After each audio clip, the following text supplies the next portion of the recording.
हिमाचल प्रदेश विधानसभा चुनाव में भाजपा ने समान नागरिक संहिता यानी कि यूसीसी लागू करने का वादा किया है। कांग्रेस ने इस पर भाजपा को घेरते हुए राजनीति नहीं करने की नसीहत। हालांकि पार्टी ने कहा कि भाजपा को सहमति बनाने की कोशिश करनी चाहिए, ये प्रयास का समर्थन करेंगे। कांग्रेस प्रवक्ता अभिषेक मनु सिंघवी ने कहा कि समान नागरिक संहिता पर बहुत हद तक सहमति बनती है तो हम जरूर इसका समर्थन करेंगे, पर यह सिर्फ राजनीति के लिए नहीं होना चाहिए। हिमाचल प्रदेश में यूसीसी यानी कि यूनिफॉर्म सिविल कोड लागू करने के बारे में सवाल पर सिंघवी ने कहा कि भाजपा केंद्र में 8 और राज्य में 5 साल से सत्ता में है, पर इन वर्षों में भाजपा ने इस दिशा में कोई प्रयास नहीं किया। चुनाव के वक्त अचानक उन्हें ये याद आ गई। सिंघवी ने कहा कि यूसीसी प्रादेशिक स्तर पर नहीं चल सकता। ऐसा नहीं हो सकता कि एक प्रदेश में यूसीसी है और दूसरे में नहीं है। यदि कोई हिमाचल प्रदेश से बंगाल और वहाँ से उत्तर प्रदेश जाए तो ऐसा नहीं हो सकता है कि यूसीसी बदलता रहे। क्या डबल इंजन के धोखे से गुजरात को बचाएंगे राहुल? कांग्रेस नेता राहुल गांधी ने रविवार को कहा कि उनकी पार्टी गुजरात के लोगों के साथ किए वादों को पूरा करेगी और उन्हें भाजपा के डबल इंजन के धोखे से बचाएगी। प्रदेश में परिवर्तन का उत्साह मनाएंगे। राहुल ने ट्वीट किया कि 500 रुपए में एलपीजी सिलेंडर, युवाओं को 10 लाख नौकरियां, किसानों का 3 लाख रुपए तक का कर्ज माफ। हम गुजरात के लोगों से किए सारे वचन निभाएंगे। आपको बता दें कि बीते दिन हिमाचल प्रदेश विधानसभा चुनाव के लिए बीजेपी ने अपना संकल्प पत्र जारी कर दिया है। संकल्प पत्र में बीजेपी ने कई बड़े वादे किए हैं। बीजेपी के राष्ट्रीय अध्यक्ष जेपी नड्डा ने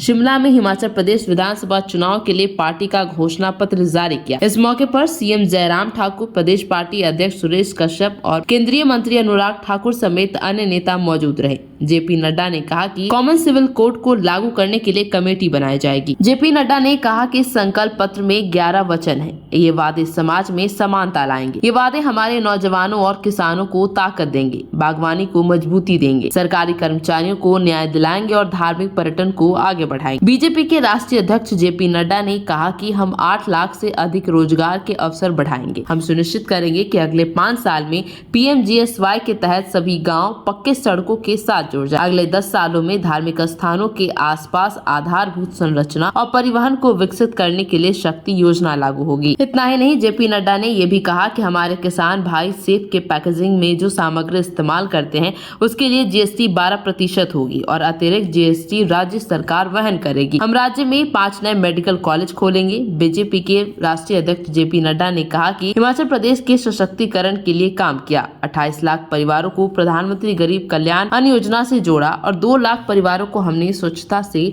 साथ जोड़ा और इज्जत घर बनवाए। प्रधानमंत्री आवास योजना के तहत लोगों को घर दिया। सौभाग्य योजना के तहत घर घर बिजली पहुंचाई। 5,30,000 परिवारों को हिम केयर योजना से जोड़कर मुफ्त इलाज दिया। उज्ज्वला योजना के तहत हर घर रसोई सिलेंडर पहुंचाया। हर घर नल के माध्यम से हर घर में जल पहुंचाया। भाजपा ने हिमाचल प्रदेश विधानसभा चुनाव में अपना मैनिफेस्टो जारी कर दिया है। इसके बाद बीजेपी पर कांग्रेस प्रवक्ता अभिषेक मनु सिंघवी ने कहा कि यूनिफॉर्म सिविल कोड को लेकर किसी भी तरह की कोई राजनीति नहीं होनी चाहिए। अभी आगे देखना तय होगा कि हिमाचल प्रदेश में इस बार किसकी बनेगी सरकार। हमारे चैनल को सब्सक्राइब करना ना भूलें और फेसबुक और इंस्टाग्राम पेज को फॉलो जरूर करें।